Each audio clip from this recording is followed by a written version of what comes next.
Hello दोस्तों, स्वागत है आप सभी का आज के इस नई वीडियो में। आज हम आपको 12th क्लास की एक्सरसाइज 1.1 के क्वेश्चन नंबर 1 को समझाएंगे। तो चलिए दोस्तों, वीडियो को शुरू करते हैं और समझ लेते हैं क्वेश्चन नंबर 1 को। तो यहाँ पर देखिए, जो आपका क्वेश्चन नंबर 1 है उसमें आपको क्या बताना है, समतुल्य, सममित तथा संक्रामक को बताना है कि कौन सा समतुल्य है और कौन सा सममित है और कौन सा संक्रामक है, ये आपको बताना है। और उसमें क्वेश्चन नंबर 1 को मैंने यहाँ पर लिया है जिसमें एक समुच्चय दे रखा है 1 से लेकर 14 तक के, ठीक है। और संबंध दे रखा है एक्स वाई का, कुछ इस तरह से है 3x माइनस वाई बराबर में 0। यहाँ पर आपको क्या करना है, संबंध निकालने के लिए जो भी यहाँ पर समुच्चय दे रखा है उसको यहाँ पर लिखना है कुछ इस तरह से। ये 1 से 14 तक लिखना है, यहाँ पर 1 2 3 4 5 और आगे हो जाएगा यहाँ 14 तक के, ठीक है। और दूसरा भी हमें यहाँ पर इसी तरह से बनाना है। ये हो जाएगा 1 2 3 4 5।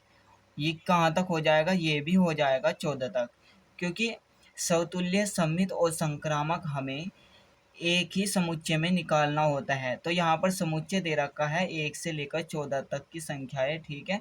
तो हम यहाँ पर समुच्चय ए लिखेंगे और ये भी हो जाएगा समुच्चय ए, यानी कि समुच्चय ए से ए में संबंध दे रखा है एक्स वाई का, कुछ इस तरह से 3x माइनस वाई बराबर में 0। जो इस तरफ के ये अवयव होते हैं इनको हम कहते हैं x, और जो इस तरफ के अवयव होते हैं इनको हम कहते हैं y। यहाँ पर संबंध आर क्या है, ये सबसे पहले हम समतुल्य चेक करेंगे कि ये समतुल्य है या नहीं। तो यहाँ पर लिखेंगे समतुल्य।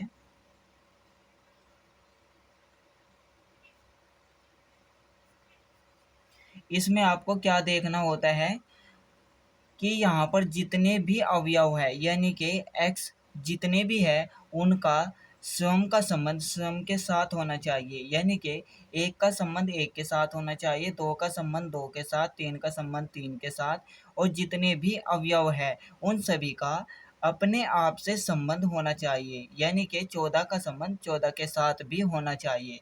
यानी इस तरफ जितने भी अवयव है उन सभी अवयवों का अपने आप से संबंध होना चाहिए।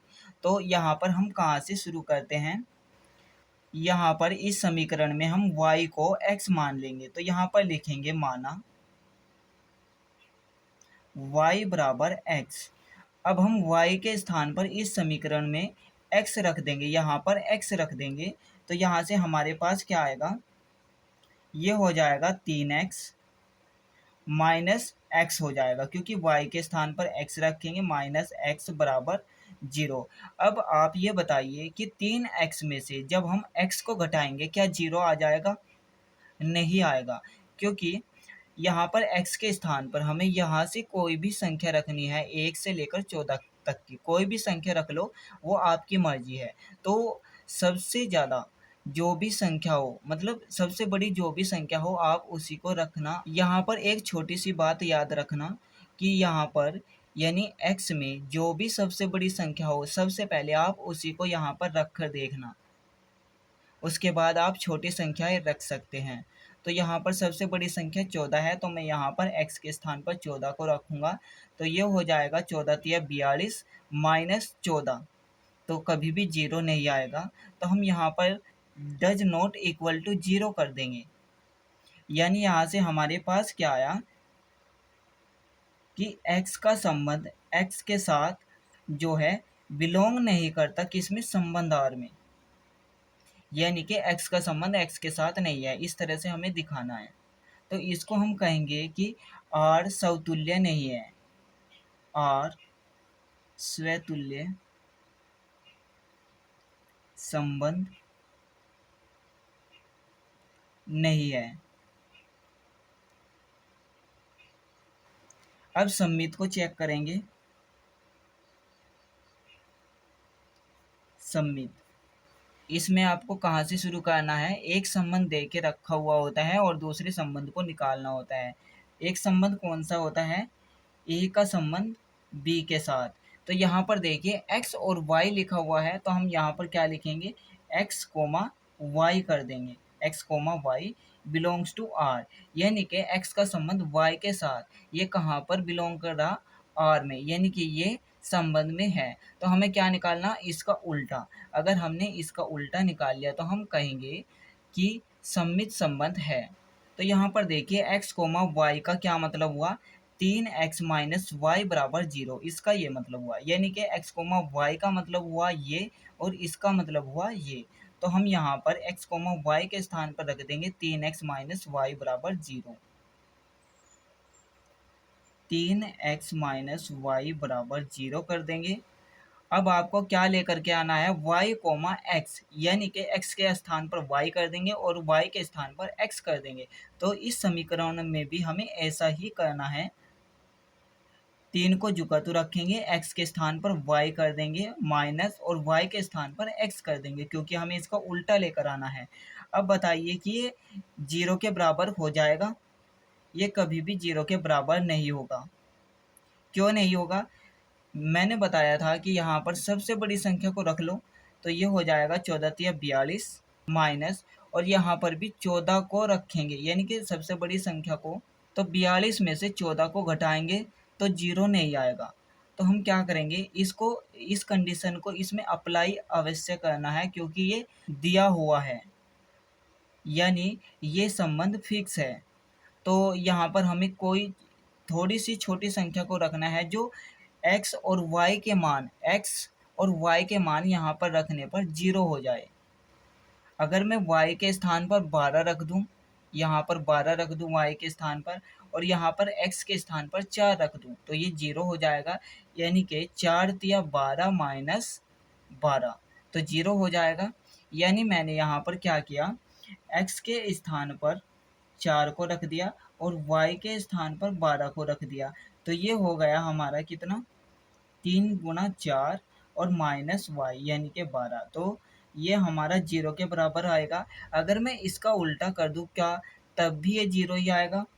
तो यहाँ पर 3 को तो हम रखेंगे ही, अब y को यहाँ पर लेकर आएंगे x के स्थान पर, ये हो जाएगा 12 माइनस, और y के स्थान पर x को लेकर आएंगे तो ये हो जाएगा 4, तो कभी भी 0 के बराबर नहीं आएगा, यानी कि 12 तिया 36 और माइनस 4 कभी भी 0 नहीं होगा, तो इसलिए ये भी बराबर में 0 नहीं होगा। तो यहाँ से हमारे पास क्या आया कि y का संबंध x के साथ, यानी कि ये कंडीशन संबंध R में नहीं है, इस संबंध में नहीं है, तो हम इसको कहेंगे कि यह संबंध, यानी कि R सम्मित संबंध नहीं है, संबंध नहीं है।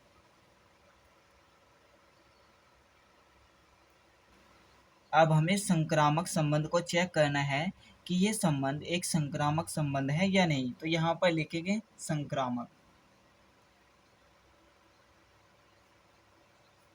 इसको किस तरह से चेक किया जाता है, यहाँ पर दो चीज़ों से हमें शुरुआत करनी होती है। क्या, सबसे पहले तो हम क्या लिखते हैं यहाँ पर, X Y belongs to R, belongs to R है, तथा दूसरा क्या होता है, Y comma Z belongs to R. यहाँ से हमें शुरुआत करनी होती है इन दो चीज़ों से। तो x कोमा वाई का क्या मतलब हुआ, ये 3x माइनस वाई बराबर 0, तो हम यहाँ पर लिखेंगे 3x माइनस वाई बराबर 0, तथा y कोमा जेड का क्या मतलब हुआ, यहाँ पर देखिए शुरुआत में x लिखा हुआ है तो यहाँ पर x आ गया शुरू में, यहाँ पर बाद में y लिखा हुआ है तो यहाँ पर y आ गया बाद में। अब यहाँ पर देखिए शुरुआत में x लिखा हुआ है तो हम क्या करेंगे, यहाँ पर भी y लिख देंगे, यहाँ पर z लिखा हुआ है बाद में तो हम यहाँ पर बाद में z कर देंगे, तो ये हो जाएगा 3y माइनस जेड बराबर 0। अब देखिए इसके लिए हमें दो प्रकार से संबंध बनाने होंगे। कैसे, यहाँ पर देखिए एक संबंध तो हमने पहले भी बना लिया था पीछे,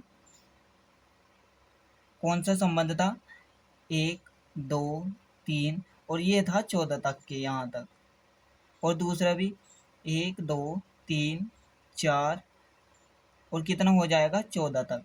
ये कौन सा समुच्चय है, ए, और ये भी ए समुच्चय है। ए समुच्चय से ए समुच्चय में क्या है, संबंध आर, इसको हम क्या कहते हैं, एक्स। यानी कि ये 14 अवयव है, इन सभी को हम एक्स कहते हैं। यानी कि एक्स का मान 1 है, एक्स का मान 2 है, एक्स का मान 3 है, और इन सभी को हम क्या कहते हैं, वाई। तो यहाँ पर वाई का मान 1 है, वाई का मान 2 है, वाई का मान 3 है, यानी 14 तक के है वाई का मान भी। और वाई को हम एफ एक्स भी कहते हैं, एफ एक्स, क्योंकि जब हम इस फलन में यहाँ से x का मान रखेंगे तो हमारे पास क्या आएगा, y। तो y कहो या फिर एफ एक्स कहो, दोनों एक ही होते हैं। और दूसरा संबंध किस तरह से बनेगा, देखिए यहाँ पर इस तरह से बनाएंगे। अब देखिए हमने क्या किया, यहाँ पर x लिखा हुआ था तो यहाँ पर y कर दिया, और यहाँ पर y लिखा हुआ था तो हमने यहाँ पर z कर दिया इसके स्थान पर, ठीक है। यानी इसके हिसाब से यहाँ पर चेंज करके हमने यहाँ पर लिख दिया। तो हम यहाँ पर क्या करेंगे, जो पहले वाला होगा ये y हो जाएगा और दूसरे वाला होगा ये z हो जाएगा। तो ये दोनों ही a समुच्चय होंगे, क्योंकि a समुच्चय से a में ही हमें संबंध r को निकालना है। तो ये हो जाएगा संबंध r। तो यहाँ पर देखिए x के स्थान पर हमने क्या रखा, y, तो ये है ना x, तो यहाँ पर x के स्थान पर y हो गया। यानी कि इन्हीं अवयवों को हम यहाँ पर लिखेंगे 1 से लेकर 14 तक। ये हो गया 14। अब देखिए y के स्थान पर हमें क्या रखा, z, तो हम यहाँ पर y की जगह z कर देंगे। यानी कि ये जो y के अवयव है अब यहाँ पर z के अवयव हो जाएंगे, 1 2 3 4, और ये कहाँ तक हो जाएंगे, 14 तक। अब यहाँ पर देखिए दो कंडीशन दे रखी है जो कि निश्चित है, ये शुरू में दी हुई होती है, और हमें क्या निकालना होता है, एक्स कोमा जेड। ठीक है, तो हमें क्या निकालना होता है, एक्स कोमा जेड, कि ये बिलोंग आर में कर रहा है या नहीं। तो हम यहाँ पर क्या लिखेंगे, पहले एक्स लिखेंगे और बाद में जेड कर देंगे, क्योंकि एक्स और जेड में संबंध निकालना है हमने।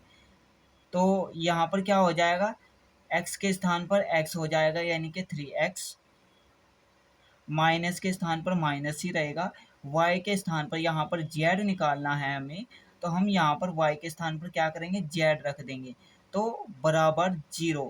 अब हमें ये चेक करना है कि 3x माइनस जेड बराबर में 0 आता है या नहीं, क्योंकि 3x माइनस वाई बराबर तो 0 आ जाएगा, और 3y माइनस जेड भी बराबर में 0 हो जाएगा। लेकिन अब हमें चेक करना है कि 3x माइनस जेड भी 0 होता है या नहीं। तो देखिए 3x, तो x के स्थान पर हम क्या रखें, मैंने कहा था कि बड़ी से बड़ी संख्या रख कर देख लो। तो x क्या है, बड़ी संख्या 14 है, तो x को हम मान लेंगे 14, और z को क्या रखेंगे, इसको भी हम बड़ी संख्या को ही रखेंगे, यानी कि 14 को। तो z भी क्या हो जाएगा, 14। अब यहाँ पर रख कर देखते हैं कि 0 आता है या नहीं।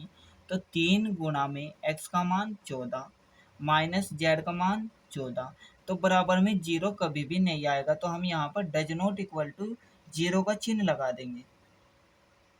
यानी इससे हमें पता क्या चला कि x कोमा जेड आर में बिलोंग नहीं करता, और यहाँ से हमें क्या पता चला कि आर संक्रामक संबंध नहीं है।